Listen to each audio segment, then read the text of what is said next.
Never, ever put these 7 things on your face after 50, not if you want to look fresh in front of your grandchildren, your husband, or a camera phone at somebody's birthday dinner. I've done makeup in Hollywood for 30 years, and I have watched beautiful women in their 50s and 60s age themselves 10 years before breakfast without ever knowing it. Not because of their skin, because of habits they picked up in 1992 and never questioned. Number 5 is the one the beauty counters will never warn you about, because they make far too much money selling it to you. And number 1 may be the single thing standing between you and looking 20 years younger in every photograph taken of you this year. 7 tiny changes, all of them free.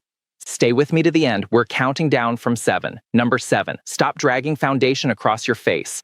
Watch a woman apply foundation and I can tell you her age within 5 years just from her hands. Younger skin gets away with anything.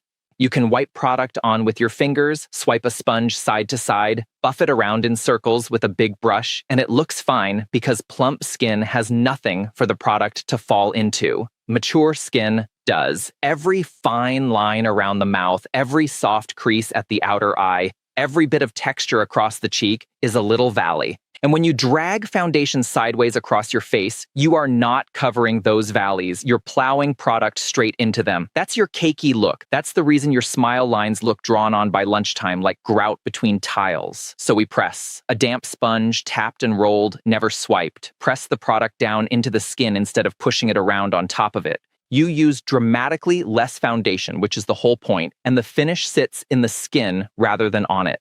Same rule for concealer under the eye. Tap it, roll it, walk away. Do not rub.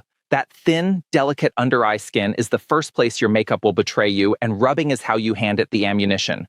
Now, that technique only works if the canvas underneath is right, and this next one is where most women lose the whole face before they've even started. Number 6, stop putting color on thirsty skin. I watch women go straight to foundation on a bare, dry face and then blame the foundation when it goes patchy across the cheeks and clings to the flaky bits around the nose.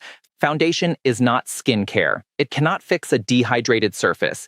It will find every dry patch you have and grab onto it, and then you'll see that mottled, uneven look in every shop window and car mirror you pass for the rest of the day.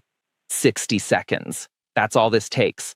A hydrating moisturizer or a hyaluronic serum pressed into slightly damp skin, then 1 full minute of nothing while it sinks in. Use that minute to brush your teeth. When you come back, the skin is plump, it's a little tacky, and it will accept product like a dream. On mature clients, I go further. I mist the face with a hydrating spray, wait, and then apply. A slightly damp canvas gives you that lit from within finish that reads as youth on camera every single time. Dry, powdery skin reads as tired. Hydrated skin reads as healthy.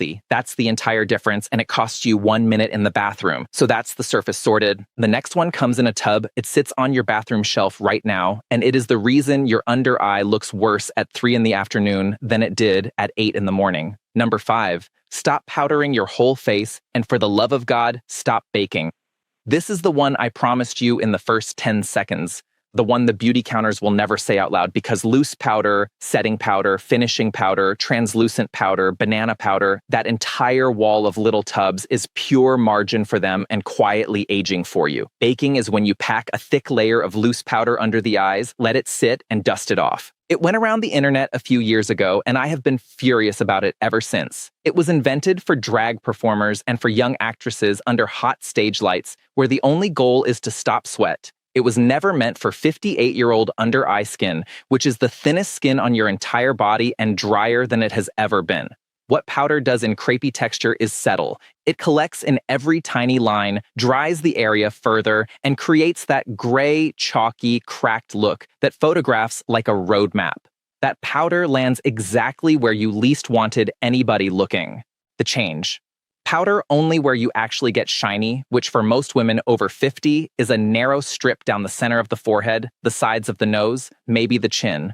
Small fluffy brush, tap the excess off, press it in gently. The cheeks stay bare. The under eye gets a whisper at most, and only if you genuinely crease. Leave some natural sheen on the skin. Sheen looks like life. We've fixed the skin. Now we go up, because the next 2 are about the eyes, and this first one is quietly hardening a lot of lovely faces. Number 4, stop drawing your brows as one hard, dark line. Brows change, everyone's do. They thin out, they lose pigment, the tails vanish, and the natural response is to reach for a pencil and draw back the shape you had at 30. The trouble is that a solid, sharply drawn brow in a shade darker than your hair does two things to a mature face, and both are bad. It hardens you, which reads as severe rather than youthful, and a heavy, flat brow with a downward tail visually drags the outer corner of the eye down with it. So, choose a shade one step lighter than you think. Ideally a soft taupe or a soft brown, nothing black and nothing reddish. Short, light, feathery strokes going upward and outward, mimicking actual hair growth rather than one continuous line along the bottom. Concentrate on filling the sparse middle and lifting the tail rather than darkening the front. Then take a clean spoolie and brush the whole brow upward. Just that, on its own, opens the eye area more than most eyeshadow ever will. A softly lifted brow makes a woman look rested. A hard-drawn one makes her look braced for impact. If this is landing for you, take a second and subscribe. I put one of these out every week, straight from 30 years of working on faces that had to hold up under the worst lighting on earth. Now stay with me, because we're into the top 3, and number 3 is a habit almost every woman my client's age is still doing every single morning. Number 3, stop ringing your entire eye in dark liner. I know exactly where this came from. Somewhere around 1991, a magazine told a generation of women that dark liner all the way around, including a good hard line along the lower waterline, was sultry and defining. And on a smooth, wide, 22-year-old eye, it was. On a mature eye, that ring of dark liner does something very specific. It closes the eye. It draws a hard border around it and visually shrinks the whole opening, and then the lower liner smudges down into the fine lines beneath as the day goes on and gives you that soft gray shadow under the eye that photographs as pure exhaustion. You've seen it in your own holiday photos and blamed your sleep. The change. Leave the lower waterline alone. Line only the upper lash line, and rather than sitting a thick stroke on top of the lid, push a soft pencil right into the base of the lashes so the lash line itself simply looks denser. We call that tight lining. Smudge it out with a small brush so there is no visible edge anywhere on the lid. Then a light, satiny shade across the lid and the tiniest touch of something bright in the inner corner. The eye opens. It looks like the eye you remember, which is the entire goal. Definition without a cage around it. That's the eyes done. Now, number 2 costs you absolutely nothing, takes about 4 seconds, and I would put money on you doing it wrong this morning because I was taught it wrong too. Number 2, stop putting your blush where you have always put it. Almost nobody over 50 is doing this right because we were all taught to smile and put blush on the apples of the cheeks. That advice was fine at 25. But faces settle over time, everything gently and gradually moves south. And when you place a warm circle of color on the lower, fullest part of the cheek, you are drawing every eye in the room to the lowest point of your face and adding weight exactly where you want lift. In a photograph, it reads as heaviness straight through the middle of the face. Move it up. Take that blush an inch higher and sweep it out and back along the top of the cheekbone, angled toward the temple so the color travels upward and outward rather than sitting in a round dot. Think of drawing a line that lifts toward the ear. Cream or liquid blush over powder here, because it melts into the skin and looks like circulation rather than pigment. And while you're at it, retire the dark matte lipstick. Matte formulas are drying, they cling to lip lines, and a deep, flat color makes the lips look thinner than they actually are. A satin or creamy finish closer to your natural lip reflects light and hands you back fullness for free. 1 inch of blush. Do it tonight in the mirror, wipe it off, put it back where you used to put it, and watch your own face drop. You will not be able to unsee it. Which brings us to number 1. Everything so far has been technique, and every bit of it is free. This last one is the product itself, and it's the reason so many of you feel like nothing works on your face anymore. Number 1, stop wearing foundation that was never built for your skin. Traditional foundations are heavy on pigment and often matte and drying, so they sit on the surface instead of melting in. Within an hour, they've slid into every smile line and every crease around the mouth. Then the oxidizing starts, where the formula reacts with your own oils and shifts orange over the course of the day. You matched it perfectly at 8 in the morning. By 2 in the afternoon, you have a tied line along the jaw and a color that does not belong to your face. And because it never quite matches, women reach for more, which makes the settling worse, which makes it look heavier, which makes you look older. It's a trap, and the counter sells you a bigger bottle at the end of it. There is one foundation made for mature skin.